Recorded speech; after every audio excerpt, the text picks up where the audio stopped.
Eu não sei há quanto tempo vocês usam a ferramenta aqui do YouTube como forma de entretenimento, mas eu pelo menos uso lá desde idos de 2008, quando a plataforma ainda estava engatinhando. Acho que antes disso, acho que em 2006, quando ainda estava transferindo de um criador independente para o Google, né? Sim, existia um tempo em que o YouTube não era propriedade do Google. Como eu peguei bem o início da plataforma, eu vi as mudanças ao longo dos anos. E uma delas é em relação ao meta, né? Ao principal, ao jogo principal que está em voga, ao que faz sucesso, por assim dizer. No começo muita gente usava de maneira independente, você tinha criadores aleatórios, fazendo gracinhas, vídeos curtos, e você também tinha muito daqueles youtubers que faziam os tais dos reacts, ou reações, em português traduzido, e os reviews, né, que continuam vivos até hoje, que são simplesmente resenha, uma palavra que a gente não usa tanto, ou usa em sentido figurado, né, de você participar de uma resenha, embora eu não aprove muito o convívio com pessoas que usem a palavra resenha nesse sentido figurado, não convivo com elas, mas você tem os reviews, os reacts, enfim,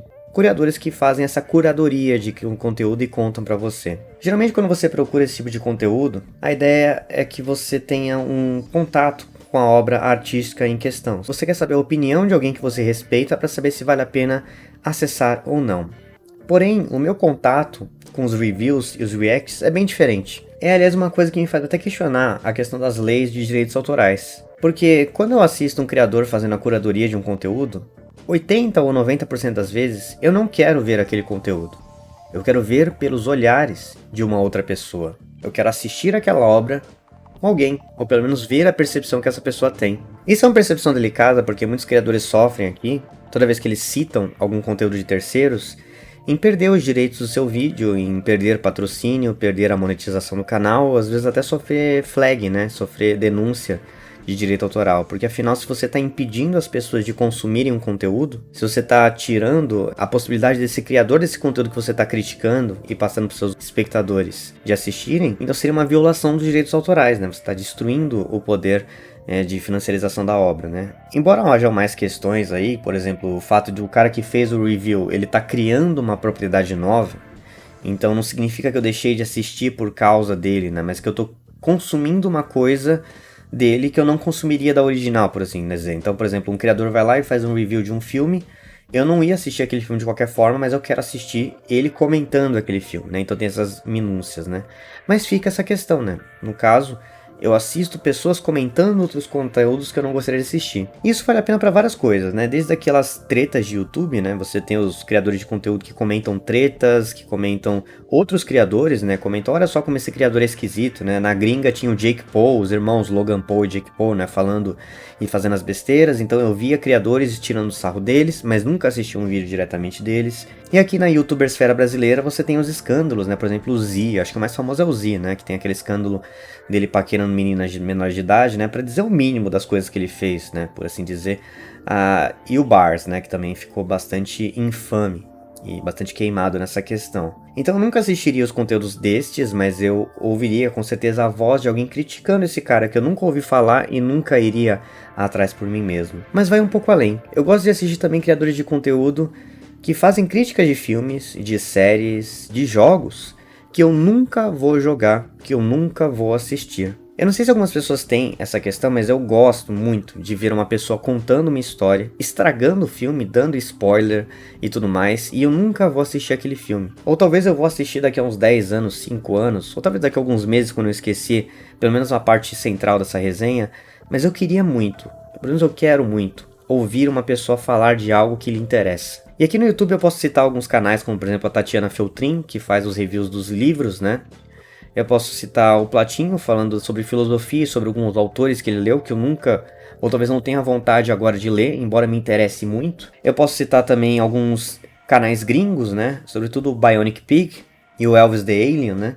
Que fazem esses reviews de filmes que eu não quero assistir, embora eu tenha muito interesse, eu tenha muita vontade, né? Muita afinidade com aquilo que eles estão falando. Eu entendo toda a paixão que eles sentem por aquela obra. Eu me convenço de que vale a pena assistir, mas eu não quero. Eu quero assistir pelo olhar do outro. Isso parece uma contradição, mas eu não sei do quanto esse sentimento é compartilhado por aqueles que estão me assistindo agora. Dos sentimentos contraditórios da quarentena. Na quarentena a gente se sentia muito isolado, né? No momento que a gente ficou sozinho, não podia sair de casa, etc. Mas foi um momento de muito cansaço mental, que apesar de eu querer me conectar com o mundo, com outras pessoas, eu fui ficando cada vez mais fechado e cada vez menos disposto a me expor ao que havia de novidade. Então a minha vontade de assistir filmes novos, séries novas, ela caiu para praticamente zero. Num ponto em que assistir uma série, assistir um filme parece uma tarefa, uma lição de casa. Tem séries e filmes que eu adoraria assistir, eu estou convencido de que eu me apaixonaria, que eu adoraria, mas eu não tenho a energia mental para assistir simplesmente. Dark, por exemplo, eu assisti a primeira temporada e eu adorei aquela série, mas eu não consigo assistir a segunda em diante. Porque de alguma forma eu fico convencido de que isso ia me esgotar mentalmente. Mas por outro lado, eu estou plenamente disposto de ver reviews sobre o tema.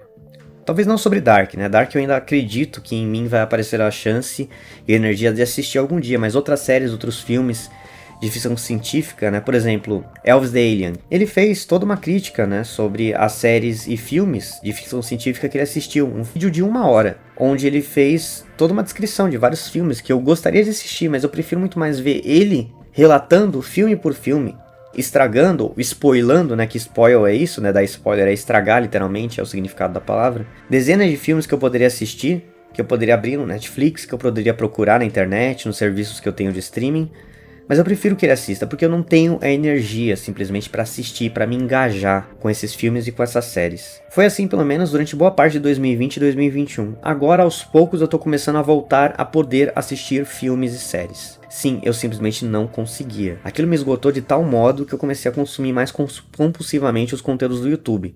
Eu assistia YouTube porque eu não podia assistir esses filmes, eu não tinha simplesmente a energia para assisti-los. Ainda hoje eu fico muito cansado só de pensar em assistir algumas séries. Mas de vez em quando me vem a curiosidade e eu acabo assistindo. Por exemplo, Vingança Sabor Cereja, né? Eu acabei assistindo um pouquinho e de repente eu tava maratonando. E também eu entrei no hype, né, do Round 6. Eu assisti também, claro. E assisti numa tacada, né? Eu comecei a assistir por curiosidade e de repente eu tinha assistido todos os episódios nesse fim de semana. Mas permanece esse cansaço, né? E por sorte, realmente, essas pessoas me salvaram. Esses criadores de conteúdo que fazem um review, que explicam a história, que contam detalhadamente, mais do que um review, uma crítica de falar, olha, a história é sobre isso, e eu acho que essa é a minha opinião.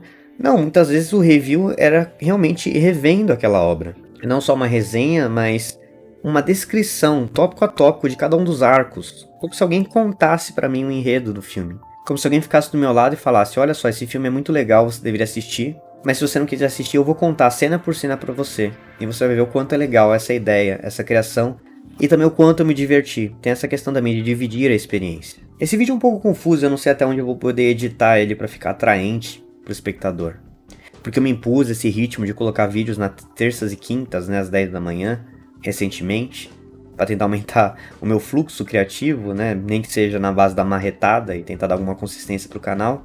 Mas eu queria deixar essa impressão geral, assim, questão que eu não sei se sou eu que tive, né? Durante esses dias, essas semanas, esses 2 anos tão esquisitos, em que eu fiquei tão esgotado que eu não conseguia mais assistir, eu não conseguia mais consumir nada culturalmente feito. Que tivesse um conflito, que me fizesse pensar e sentir.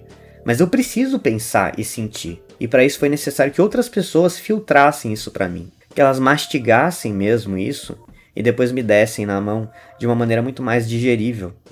É esquisito, é estranho, mas foi algo que me manteve vivo, que me manteve ligado, que me manteve atento e disposto a ver que ainda existe coisas legais sendo feitas. E no fim das contas foi fundamental, ou pelo menos a sobrevivência da minha alma, né? Por assim dizer. Não sei se isso faz algum sentido. Então por isso obrigado aos canais de conteúdo, aos canais de reviews, de comentários, de descrição, que iam lá e mostravam que existia muito mais no mundo do que eu tava vendo nos noticiários.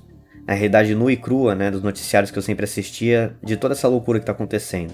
E de que ainda é possível fazer ficção no mundo que parece escrito numa tarde mal inspirada de um escritor fracassado, que simplesmente imagina o pior cenário de tudo e vai colocando na sequência. Eu acabo ficando por aqui. Meu nome é Luiz, professor de História, e um pouco cansado também, nesse vídeo, e da vida em geral. Mas felizmente eu tive em quem me apoiar e ainda tenho, né?